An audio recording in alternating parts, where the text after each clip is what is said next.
श्रीगुरुभ्यो नमः। सृष्टिस्थित्यप्ययेह नियतिदृशितमो बन्धमोक्षाश्च यस्मात् अस्य श्रीब्रह्मरुद्रप्रभृतिसुरनरद्वीषशत्रुवात्मकस्य विष्णोर्व्यस्ताः समस्ताः सकलगुणनिधिः सर्वदोषव्यपेतः पूर्णानन्दो व्ययो यो गुरुरपि परमः चिन्तयेतं महान्तम् जन्माद्यस्य यतोऽन्वयादितरतश्चार्थेष्वभिज्ञस्वराट् तेने ब्रह्महृदाय आदिकवये मुह्यन्ति यं सूरयः तेजो वारिमृदां यथा विनिमयो यत्र त्रिसर्गो मृषा धाम्ना स्वेन सदा निरस्तकुहकं सत्यं परं धीमहि नारायणं नमस्कृत्य नरं चैव नरोत्तमं देवीं सरस्वतीं व्यासं ततो ग्रन्थमुदीरये कृष्णाय वासुदेवाय हरे परमात्मने प्रणतः क्लेशनाशाय गोविन्दाय नमो नमः।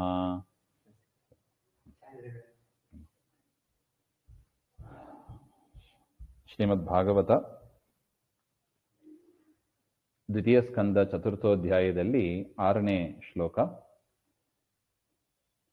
ಭೂಯ ಏವ ವಿವಿತ್ಸಾಮಿ ಭಗವಾನ್ ಆತ್ಮಮಾಯಯ ಯಥೇದಂ ಸೃಜತೆ ವಿಶ್ವಂ ದುರ್ವಿಭಾವ್ಯಮಧೀಶ್ವರೈಃ ಯಥಾ ಗೋಪಯತಿ ವಿಭುಃ ಯಥಾ ಸಂಯಚ್ಛನೆ ಪುನಃ. ಭೂಯ ಏವ ವಿವಿತ್ಸಾಮಿ ಹಾಗೆ ಅಂದರೆ ಪರೀಕ್ಷಿತ್ ರಾಜ ಶುಕಾಚಾರ್ಯರನ್ನ ಮತ್ತೆ ಪ್ರಶ್ನೆ ಮಾಡ್ತಾರೆ. ಅಂದ್ರೆ ಹಿಂದೆ ಕೇಳಿದ್ದೆ ಅದನ್ನೇ ಹೇಳ್ತಾರೆ. ಭೂಯ ಏವ ವಿದಿತ್ಸಾಮಿ, ಮತ್ತೆ ಕೇಳಬೇಕು ಅಂತ ನನಗೆ ಇಚ್ಛೆ ಆಗ್ತಾ ಇದೆ. ಭಗವಾನ್ ಆತ್ಮಮಾಯೆಯ, ಪರಮಾತ್ಮ ಶ್ರೀಹರಿ ತನ್ನ ಇಚ್ಛೆಯಿಂದ ಸ್ವೇಚ್ಛೆಯ ಯಥಾ ಇದಂ ಸೃಜತೆ ವಿಶ್ವಂ, ಈ ಜಗತ್ತನ್ನ ಹೇಗೆ ಸೃಷ್ಟಿ ಮಾಡ್ತಾನೆ. ದುರ್ವಿಭಾವ್ಯಂ ಅನ್ಯೈಃ ಉತ್ಪಾದಯಿತುಂ ಅಶಕ್ಯಂ, ಬೇರೆಯವರಿಂದ ಇಂಥ ಜಗತ್ತನ್ನ ಸೃಷ್ಟಿ ಮಾಡಲಿಕ್ಕೆ ಸಾಧ್ಯನೇ ಇಲ್ಲ. ಬೇರೆಯವರಿಂದ ಈ ರೀತಿಯ ಭಗವಂತನನ್ನು ಬಿಟ್ಟು ಬೇರೆ ಯಾರಿಗೂ ಕೂಡ ಈ ತರ ಜಗತ್ ಸೃಷ್ಟಿ ಮಾಡ್ಲಿಕ್ಕೆ ಆಗೋದಿಲ್ಲ. ಅಂಥ ಕಾರ್ಯ ಪರಮಾತ್ಮನ ಕಾರ್ಯ. ಮತ್ತು ಅದನ್ನು ಹೇಗೆ ಮಾಡಿದ. ಯಥಾ ಗೋಪಾಯತಿ, ಹೇಗೆ ರಕ್ಷಣೆ ಮಾಡ್ತಾನೆ. ಸೃಷ್ಟಿ ಮಾಡಿ ಬಿಟ್ಟು ಬಿಟ್ರೆ ಸಾಲದು, ರಕ್ಷಣೆಯನ್ನು ಮಾಡಬೇಕಲ್ಲವೇ. ಯಥಾ ಗೋಪಾಯತಿ ವಿಭುಹು ಯಥಾ ಸಂಯಚ್ಛತೆ ಪುನಃ, ಹೇಗೆ ಸಂಹಾರವನ್ನು ಮಾಡ್ತಾನೆ ಹಾಗೆ ಅಂತ ಕೇಳ್ತಾನೆ. ಅಂದ್ರೆ ಸೃಷ್ಟಿ ಸ್ಥಿತಿ ಸಂಹಾರವನ್ನ ಪರಮಾತ್ಮ ಹೇಗೆ ಮಾಡ್ತಾನೆ ಹಾಗೆ ಅಂತ ಕೇಳ್ತಾನೆ. ಯಾಮ್ಯಾಂ ಶಕ್ತಿಮುಪಾಶ್ರಿತ್ಯ ಪುರುಶಕ್ತಿ ಪರಃ ಪುಮಾನ್ ಆತ್ಮಾನಂ ಕ್ರೀಡನ್ ಕರೋತಿ ವಿಕರೋತಿ ಚ. ನೋಡಿ, ಇದೇ ಭಾಗವತದ ಮೂಲ ಪ್ರಶ್ನೆ ಅಂದ್ರೆ ಇದು. ಇಡೀ ಇನ್ನು ಮುಂದೆ ಶುಕಾಚಾರ್ಯರು ಏನ್ ಹೇಳ್ತಾರೆ, ಸೃಷ್ಟಿ ಪ್ರಕರಣ ಬರ್ಲಿಕ್ಕಿದೆ. ನಾವು ಹಿಂದೆ ನೋಡಿದ್ದೀವಿ. ಅದಕ್ಕೆ ಈ ಅಧ್ಯಾಯದ ಆರಂಭದಲ್ಲಿ ಲಯ ಪ್ರಕರಣವನ್ನ ಹೇಳಿದರು. ಈಗ ಸೃಷ್ಟಿ ಪ್ರಕರಣ ಹೇಗೆ, ಯಾಕೆ ಪ್ರಶ್ನೆ ಆಗಿದೆ, ಪರೀಕ್ಷಿತ್ ರಾಜ ಕೇಳಿದ್ದದು. ಅದರಿಂದ ಈ ಒಂದು ಸೃಷ್ಟಿ ಪ್ರಕರಣ ನಿತ್ಯ ಚಿಂತನೆ ಮಾಡಬೇಕು ಅಂತಾರೆ. ಯಾವ ಯಾವ ಯಾಮ್ಯಾಂ ಶಕ್ತಿ ಉಪಾಶ್ರಿತ್ಯ, ಯಾವ ಶಕ್ತಿಯನ್ನ ಬಳಸಿ, ಪರಮಾತ್ಮ ಸರ್ವಶಕ್ತ ಬರೀತಾರೆ ನೋಡಿ. ಪುರುಶಕ್ತಿ, ಅನಂತ ಶಕ್ತಿ ಉಳ್ಳ ಆ ಪುರುಷ ಶ್ರೇಷ್ಠನಾದ ಆ ಪರಮಾತ್ಮ ಆತ್ಮಾನಂ ಕ್ರೀಡನ್ ಕರೋತಿ ವಿಕರೋತಿ ಚ, ಆಟ ಆಡುವಂತೆ ತಾನು ಲೀಲೆಯಿಂದ ಎಲ್ಲವನ್ನು ಮಾಡ್ತಾನೆ. ಜೀವನನ್ನು ಕೂಡ ಆಟ ಆಡಿಸುವಂತೆ ಮುಳುಗಿ ತೆಗಿತಾನೆ ಈ ಸಂಸಾರದಲ್ಲಿ. ಯಥಾ ವಿಕರೋತಿ ವಿವಿಧಂ ಕರೋತಿ ತದಪಿ ವಿವತ್ಸಾಮಿ, ನಾನಾ ರೀತಿಯಾಗಿ ಹೇಗೆ ಮಾಡ್ತಾನೆ. ಸಂಸಾರದಲ್ಲಿ ಜೀವನನ್ನ ಹೇಗೆ ಆಟ ಆಡಿಸುತ್ತಾನೆ ಪರಮಾತ್ಮ, ಮತ್ತು ಅವನು ಹೇಗೆ ವಿವಿಧಂ ಕರೋತಿ, ನಾನಾ ರೀತಿಯಾದ ಕೆಲಸಗಳು ಏನ್ ಮಾಡ್ತಾನೆ, ಅದೆಲ್ಲವನ್ನೂ ಕೂಡ ನನಗೆ ಕೇಳಬೇಕು ಅಂತ ಇಚ್ಛೆ ಇದೆ. ಒಟ್ಟು ಪರಮಾತ್ಮನ ವ್ಯಾಪಾರ ಏನು, ಈ ಜಗತ್ತಿನಲ್ಲಿ ಏನೇನ್ ಮಾಡ್ತಾನೆ ಪರಮಾತ್ಮ, ಸೃಷ್ಟಿ ಸ್ಥಿತಿ ಸಂಹಾರ ಇದೇ ಪ್ರಧಾನ. ಅದು ಎಲ್ಲವೂ ಇದರಲ್ಲಿ ಅಡಕವಾಗ್ತದೆ. ಈ ರೀತಿಯಾಗಿ ಮಾಡಿ ಏನ್ ಮಾಡ್ತಾನೆ ಹಾಗೆ ಅಂತ ಅದನ್ನ ತಿಳ್ಕೋಬೇಕು ಅಂತ ನನಗೆ ಇಚ್ಛೆ ಇದೆ. ನೂನಂ ಭಗವತೋ ಬ್ರಹ್ಮನ್ ಹರೇರದ್ಭುತ ಕರ್ಮಣಃ ದುರ್ವಿಭಾವ್ಯಮಿವಾಭಾತಿ ಕವಿಭಿಶ್ಚ ವಿಚೇಷ್ಟಿತಂ. ನಾನು ಅತಿ ಸುಗಮೇ ಹರಿಚೇಷ್ಟಿದೆ ಕಿಮರ್ಥಂ ತ್ವದೀಯ ಪ್ರಶ್ನಃ. ಅಲ್ಲ, ಎಲ್ಲವೂ ಸುಗಮವಾಗಿ ಆಗ್ತಾ ಇದೆ, ಅಂದ್ರೆ ಸುಲಭವಾಗಿ ಆಗ್ತಾ ಇದೆ ಹಾಗಂತ ನಿನಗೆ ಗೊತ್ತಿದೆ. ಹಾಗಿರುವಾಗ ಏನ್ ಪ್ರಶ್ನೆ ಮಾಡ್ತೀಯ ನೀನು ಹಾಗೆಂದ್ರೆ, ಪರೀಕ್ಷಿತ ರಾಜ ಹೇಳ್ತಾನೆ, ಹರೇ ವಿಚೇಷ್ಟಿತಂ ಕವಿಭಿ ಜ್ಞಾತಮಪಿ. ಪರಮಾತ್ಮನ ಚೇಷ್ಟೆ ದೇವರೇ ಮಾಡ್ತಾನೆ, ದೇವರೇ ಅನಾಯಾಸವಾಗಿ ಮಾಡ್ತಾನೆ, ಇದೆಲ್ಲ ಗೊತ್ತಿದೆ. ಆದರೂ ಕೂಡ ಕವಿಭಿಹಿ ಜ್ಞಾತಮಪಿ, ಜ್ಞಾನಿಗಳಿಗೆ ಗೊತ್ತಿದ್ರೂ ಕೂಡ ದುರ್ವಿಭಾವ್ಯಂ ಇವ ಸಮ್ಯಕ್ ಜ್ಞಾತುಂ ಅಶಕ್ಯಂ ಇವ ಆಭಾತಿ. ದೇವರ ವ್ಯಾಪಾರ ಏನೋ ಸ್ವಲ್ಪ ಸ್ವಲ್ಪ ತಿಳಿದಿದೆ, ಆದರೂ ಕೂಡ ಚೆನ್ನಾಗಿ ತಿಳ್ಕೊಳ್ಳಿಕ್ಕೆ ಆಗ್ತಾ ಇಲ್ಲ. ಸಾಕಲ್ಯೇನ ತಸ್ಯ ಅಜ್ಞಾನಾತ್. ದೇವರ ಬಗ್ಗೆ ನಮಗೆ ಹೆಚ್ಚು ಅಜ್ಞಾನವೇ ಇದೆ. ದೇವರ ಬಗ್ಗೆ ನಾವು ತಿಳ್ಕೊಂಡದ್ದು ಭಾರಿ ಸ್ವಲ್ಪ. ಒಂದು ಸಮುದ್ರದಲ್ಲಿ ಎಷ್ಟು ಬಿಂದುಗಳು ಅಂದ್ರೆ ವಾಟರ್ ಡ್ರಾಪ್ಸ್ ಅಂತ ಹೇಳ್ತೀವಿ, ಎಷ್ಟು ಡ್ರಾಪ್ಸ್, ಎಷ್ಟು ಹನಿಗಳು, ನೀರಿನ ಹನಿಗಳು ಎಷ್ಟಿರ್ಬೋದು. ಆ ರೀತಿಯಾಗಿ ಒಂದು ಹನಿಯನ್ನು ನಾವು ತೆಗೆದುಬಿಟ್ಟು ದೇವರನ್ನು ತಿಳ್ಕೊಂಡಿದೀವಿ ಅಂದರೆ ಸಾಧ್ಯನಾ? ಇನ್ನು ಎಷ್ಟು ಉಳಿದಿದೆ ಸಮುದ್ರದಲ್ಲಿ, ಎಷ್ಟು ನೀರಿನ ಹನಿಗಳು ಇರುತ್ತವೆ. ಆ ರೀತಿಯಾಗಿ ಅನಂತ ಅನಂತ ದೇವರ ಗುಣಗಳು ಅನಂತ. ನಾವು ತಿಳ್ಕೊಂಡದ್ದು ಸ್ವಲ್ಪನೇ ಇದೆ.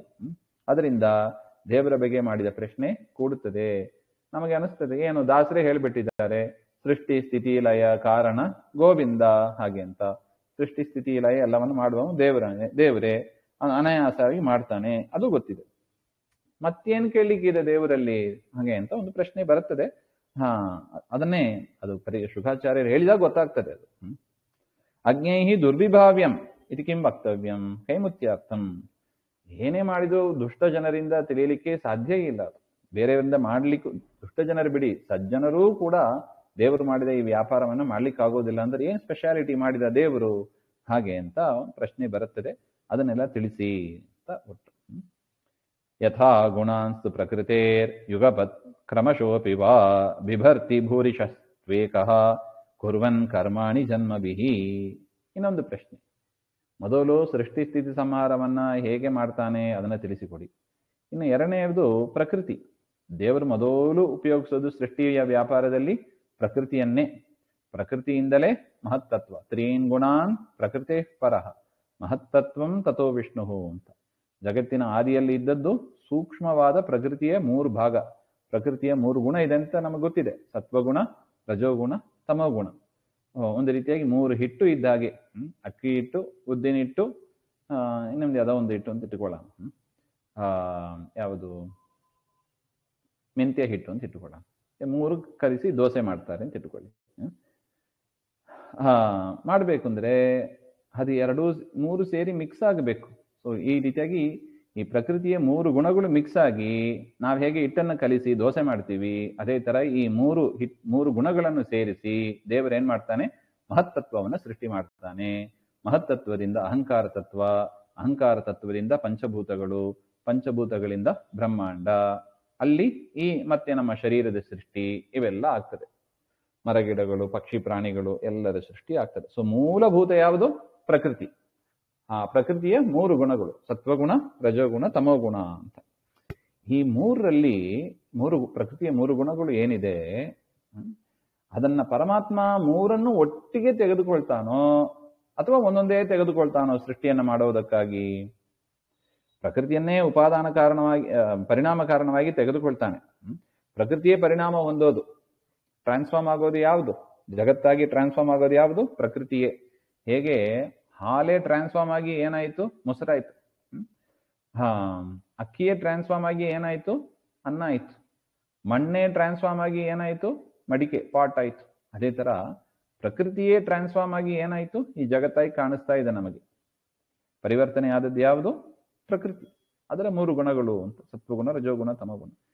ದೇವರು ಮಾಡೋದು ಏನೋ 3ನ್ನು ಒಟ್ಟಿಗೆ ತೆಗೆದುಕೊಳ್ತಾನೋ ಒಂದನೇ ತೆಗೆದುಕೊಳ್ತಾನೋ ಹಾಗೆ ಅಂತ ನಮಗೆ ಅನಿಸ್ತದೆ. ಇದು ಏನ್ ಪ್ರಶ್ನೆ ಇದು, ಏನೋ ತಗೊಂಡು ಹೋಗ್ಲಿ, ಒಟ್ಟು ಮಾಡಿದನಲ್ಲೋ ಸಾಕು ಹಾಗೆ ಅಂತ ನಮಗೆ. ಆದರೆ ಜ್ಞಾನಿಗಳು ಹಾಗೆ ಇರೋದಿಲ್ಲ. ತಿಳ್ಕೊಂಡು ದೇವರ ವ್ಯಾಪಾರವನ್ನ ಇನ್ನಷ್ಟು ತಿಳಿಬೇಕು ಅಂತ ಅವರು ಪ್ರಯತ್ನ ಪಡ್ತಾ ಇರ್ತಾರೆ. ನಮಗೆ ಅಡಿಗೆಯಲ್ಲೂ ಅಷ್ಟೇ ನೋಡಿ, ನಮಗೆ ದೋಸೆ ಬಂದ್ರೆ ಸಾಕು. ನೀವು ಮೊದಲು ಅಕ್ಕಿ ಹಿಟ್ಟು ಹಾಕಿದೆಯೋ, ಉದ್ದಿನ ಹಿಟ್ಟು ಹಾಕಿದೆಯೋ, ಅದು ಮೆಂತ್ಯ ಹಿಟ್ಟು ಹಾಕಿದೆಯೋ, ಅದು ನಿಮಗೆ ಅಡಿಗೆಯವರಿಗೆ ಬಿಟ್ಟದ್ದು. ಹೇಗೋ ನಮಗೂ ಹಂಗೆ ಅನಿಸ್ತದೆ. ದೋಸೆ ಬಂದರೆ ಸಾಕಲ್ವಾ ನಮಗೆ ಹಾಗೆ ಅಂತ. ಅದೇ ತರ ಜಗತ್ತು ಬಂದರೆ ಸಾಕಲ್ಲ ಅಂತ ನಾವು ತಿಳ್ಕೊತೀವಿ. ಹಾಗಿಲ್ಲ, ಜ್ಞಾನಿಗಳು ಅಷ್ಟಕ್ಕೆ ಬಿಡೋದಿಲ್ಲ. ದೋಸೆ ವಿಚಾರದಲ್ಲಿ ಬೇಕಾದ್ರೆ ನಡೀತದೆ, ಆದರೆ ಪರಮಾತ್ಮನ ವಿಚಾರದಲ್ಲಿ ಹಾಗಿಲ್ಲ. ದೇವರು ಹೇಗೆ ಮಾಡ್ತಾನೆ ಅಂತ ಒಂದು ಇಚ್ಛೆ, ತಿಳ್ಕೋಬೇಕು ಅಂತ ಒಂದು ಇಚ್ಛೆ ಅದು ಇರ್ತದೆ ಅಂತ ಹೇಳ್ತಾರೆ. ಅದು ಪ್ರಶ್ನೆ. ವಿಚಿಕಿತ್ಸಿತಮೇತನ್ಮೇ ಬ್ರವೀತು ಭಗವಾನ್ ಯಥಾ ಶಬ್ದ ಬ್ರಹ್ಮಣಿ ನಿಷ್ಣಾತಃ ಪರಸ್ಮಿನ್ಶ್ಚ ಭವಾನ್ ಖಲು. ಈ ವಿಷಯದಲ್ಲಿ ನನಗೆ ಸಂದಿಗ್ಧ ಇದೆ, ಡೌಟ್ ಇದೆ. ಒಟ್ಟಿಗೆ ತೆಗೆದುಕೊಳ್ತಾನೋ 3 ಗುಣಗಳನ್ನ, ಅಥವಾ ಒಂದೊಂದೇ ತೆಗೆದುಕೊಂಡು ಸೃಷ್ಟಿ ಮಾಡ್ತಾನೋ ಹಾಗೆ ಅಂತ. ಅದನ್ನ ತಾವೇ ಪರಿಹಾರ ಮಾಡಬೇಕು ಹಾಗೆ ಅಂತ. ಉಭಯ ವಿಷಯ ನಿಶ್ಚಿತ ಜ್ಞಾನವಾನ್. ಆ ವಿಚಾರವನ್ನೆಲ್ಲ, ಆ ಸಂಶಯವನ್ನೆಲ್ಲ ಪರಿಹಾರ ಮಾಡುವ ತಾಕತ್ತು ನಿಮಗಿದೆ. ಅಷ್ಟು ವಿಚಾರವಂತರಾಗಿ ಇದ್ದೀರಿ. ನಿತರಾಂ ಸ್ನಾತಃ ವಿಚಾರೇಣ ಉಭಯ ವಿಷಯಕ ನಿಶ್ಚಯವಾನ್ ಇತ್ಯರ್ಥ. ಈ ಎರಡನ್ನು ಕೂಡ ನೀವು ತಿಳಿದವರಾಗಿದ್ದೀರಿ. ಅದರಿಂದ ಈ 2 ವಿಷಯದಲ್ಲಿ ನನಗೆ ಪ್ರಶ್ನೆ ಇದೆ. ಪರಮಾತ್ಮ ಸೃಷ್ಟಿ ಸ್ಥಿತಿ ಸಂಹಾರಗಳನ್ನು ಹೇಗೆ ಮಾಡ್ತಾನೆ ಅನಾಯಾಸವಾಗಿ, ಮತ್ತು ಎಲ್ಲವನ್ನೂ ಒಟ್ಟಿಗೆ ತೆಗೆದುಕೊಳ್ತಾನೋ ಒಂದೊಂದೇ ತೆಗೆದುಕೊಳ್ತಾನೋ ಹಾಗೆ ಅಂತ. ಇದು ನನ್ನ ಪ್ರಶ್ನೆ, ಇದಕ್ಕೆ ಉತ್ತರ ಕೊಡಿ ಹಾಗೆ ಅಂತ ಪರೀಕ್ಷಿತ ರಾಜ ಶುಕಾಚಾರ್ಯರಲ್ಲಿ ಪ್ರಾರ್ಥನೆ ಮಾಡ್ತಾನೆ. ಅದಕ್ಕೆ ಸೂತೋವಾಚ ಅಂತ ಸೂತಾಚಾರ್ಯರು ಅದನ್ನು ಹೇಳ್ತಾರೆ. ಮತ್ತೆ ನೋಡೋಣ. ಶ್ರೀಮಧ್ವಾಂತರ್ಗತ ಶ್ರೀಕೃಷ್ಣ ಅರ್ಪಣಮಸ್ತು. ಶ್ರೀಹರೇ ನಮಃ.